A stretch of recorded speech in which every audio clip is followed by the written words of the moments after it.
It was Monday, November 12th, 2018. Golden State was playing the LA Clippers in what seemed like just another regular season game, one of 82.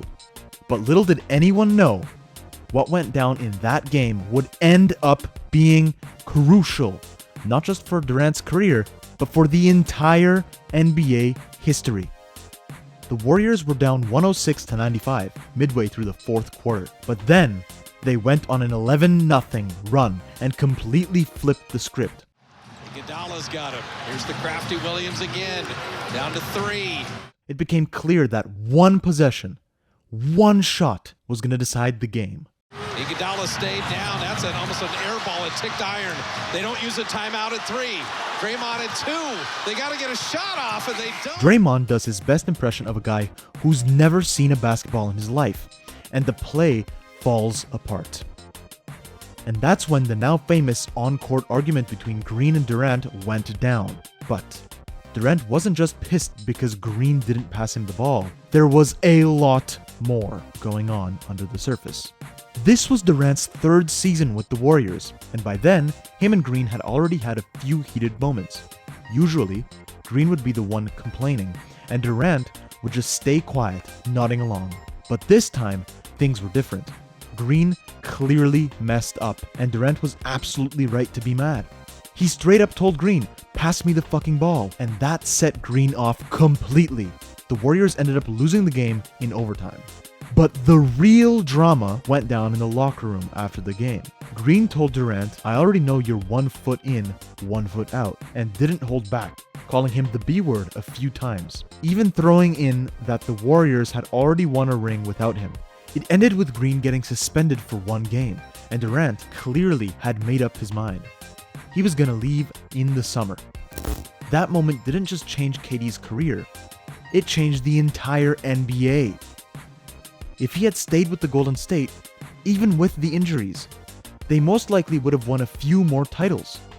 But after leaving, Durant jumped from one failed project to another, despite always getting to go wherever he wanted. It's wild how everything was set up for him, but the results never came. Since leaving the Warriors, Durant hasn't even made it past the second round of the playoffs. The whole thing went pathetic when Durant and Green, 2 years after KD left the Warriors, sat down for a podcast and decided to blame the entire fallout on media and the Warriors front office. Media is gonna stir the pot. That's their job. Though in this case, they weren't making things up. But what exactly did Steve Kerr and Bob Myers do wrong? Kevin said they punished Green to discipline him, then acted like nothing happened. But what were they supposed to do? Durant first says the media blew everything out of proportion, then turns around and says Kerr and Myers screwed up by not treating the situation more seriously. Talk about a mental mess and zero logic. But that's classic Durant. Hypersensitive, which obviously stops him from handling situations in a mature, logical way. In the end, both him and Green, 2 grown men in their 30s, totally embarrassed themselves, showing they couldn't take responsibility for their actions like adults. Instead, it was easier to blame someone else. But hey, we're used to seeing spoiled NBA stars pulling this kind of nonsense. We've reached a point where it's totally acceptable that NBA stars blame everyone else but themselves, even if that means attacking a guy like Steve Kerr, who's one of the nicest guys in the NBA. And of course, Durant's overreaction to his critics didn't start with the Draymond incident. They actually began back in 2016, after Oklahoma City Thunder had a 3-1 lead over the Warriors in the playoffs, only to lose 4-3. KD decided the best was to join Golden State. The media went absolutely wild. Stephen A. Smith called it the weakest move by any NBA superstar in the history of the league. And you can only imagine the chaos on social media. I'm sure many of you remember all the tweets and memes, especially when fans started calling him Cupcake, a nickname Kendrick Perkins came up with in OKC to describe a player who's soft and unreliable. Even Russell Westbrook posted a cupcake photo on his Instagram.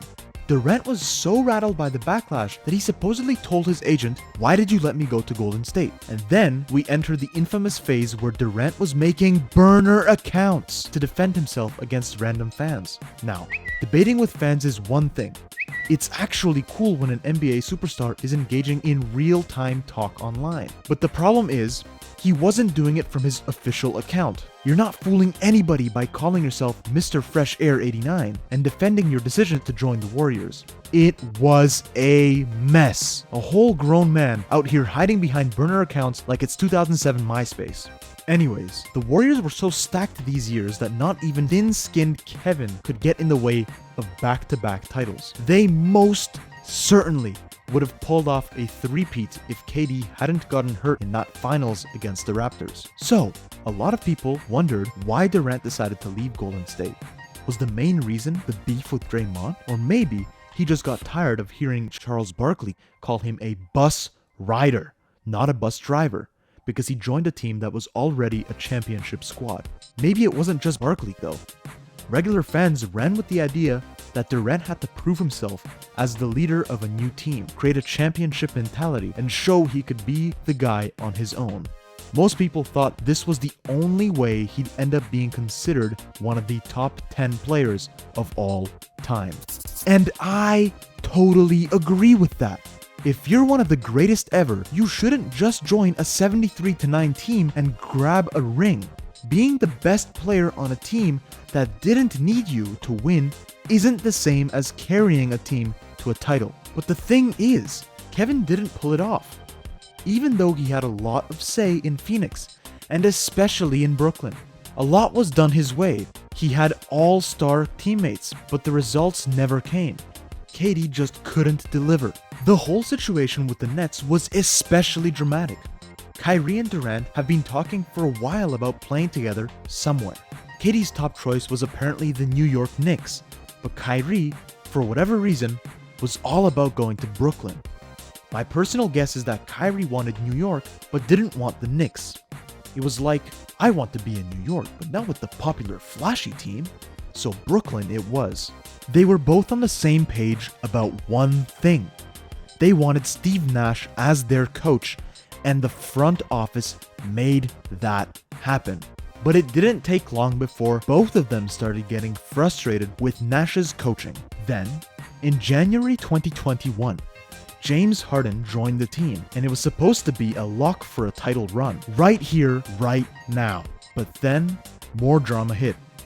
Kyrie refused to get vaccinated, which kept him from playing home games at Barclays Center. Fun fact, in his 3.5 seasons with Brooklyn, Kyrie played only 143 out of 277 possible regular season games. That's barely over 50%, and it wasn't just the vaccine. He often missed games for unspecified personal reasons. To top it all off, Kyrie got suspended over some anti-Semitic comments. James Harden, meanwhile, was clearly frustrated. Durant, the supposed leader of the team, failed to hold his star teammates accountable, Kyrie in particular. It was a major blow to his leadership reputation. When it mattered, he couldn't steer the ship, and the result was a team that never came close to living up to the hype. In the end, the big three of Durant, Kyrie Irving, and James Harden played just 16 games together. The whole project was a complete failure, even though some people will argue that they were close to knocking out Milwaukee, the eventual champions, in the 2021 playoffs if KD's shoes had been just a size smaller. But honestly, that's pretty much all we get from Brooklyn during the Big Three era. Everything else was pretty forgettable. Harden was the first to bail in February 2022, and then just 1 year later, both Irving and Durant got traded within 3 days of each other. The drama was finally over. Well, at least one act of it. The next one came pretty quickly after. Durant joined Chris Paul and Devin Booker in Phoenix, and the expectations were clear. It was title time, but Durant quickly got hurt after arriving in Phoenix and only played 8 games for the rest of the regular season. In the playoffs, they got bounced by the Denver Nuggets in the second round. The next season, instead of Chris Paul, The Suns brought in Bradley Beal, and Devin Booker straight up said, "Good luck to anyone trying to guard us. How do you stop Durant, Beal, and me on the court at the same time?" That aged like milk. The Suns got knocked out in the first round of the playoffs that season, swept 4-0 by Minnesota, and in the 2024-25 season, they didn't even make the playoffs. They were so bad, they couldn't even make the play-in tournament, and yet they were the franchise that spent the most on player salaries by far, a whopping $220 million.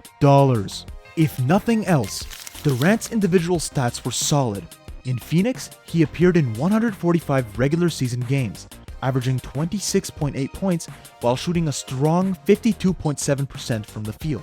He even improved his three-point shooting. But honestly, none of that matters much when you realize that in 3 years with the Suns, he only managed to win one playoff series. Coaches came and went like clockwork too, from Monty Williams, who was Coach of the Year in 2022, to former NBA champions like Mike Budenholzer and Frank Vogel. Nothing worked. Offensively, they could put up a good fight, but defensively, they were a joke.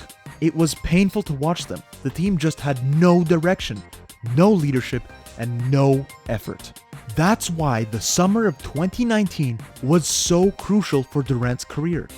He could have stayed in the Golden State, doing what he loved most, playing basketball at the highest level in a pretty chill environment, minus Green's outburst, of course. But instead, he chose the challenge, trying to prove the critics wrong. He didn't succeed, and now it's looking less likely that he ever will.